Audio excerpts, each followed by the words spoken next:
No one wants another COVID winter, but it's coming. And doctors say this one will be trickier. Not everyone is vaccinated. Delta is far more contagious than the original virus, and indoor air is riskier than anyone had thought last winter. This whole pandemic has turned aerosol science on its head. Scientists say people can release tiny infected particles while talking or just breathing. They can travel farther than 2 meters and linger in the air for hours. Good ventilation can suck them out. However, it's hard to know if a space is well ventilated, but there are clues. This is carbon dioxide data.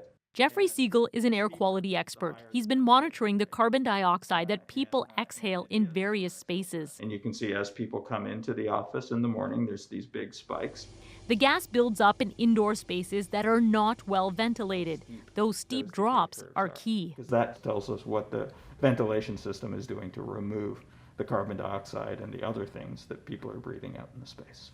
Things like the virus. The U.S. CDC notes one potential target benchmark for good ventilation is carbon dioxide readings below 800 parts per million. Out here in the fresh air, the carbon detector is in the 300s because it's fresh air. But as we go inside, it'll pick up more carbon as more people are breathing, which means there could be more virus in the air. Not scientific, but we took a carbon dioxide monitor for a subway ride in Toronto. It climbed to over 700 with few riders on board.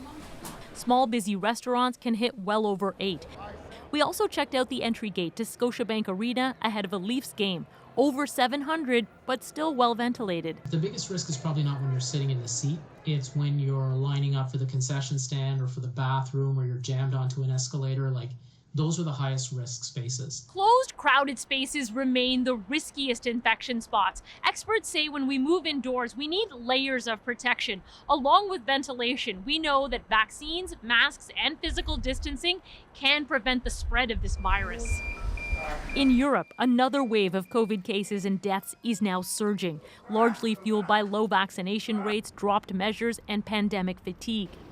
Experts insist as seasons change, immunity from vaccines could wane, and hard lessons learned should not be forgotten.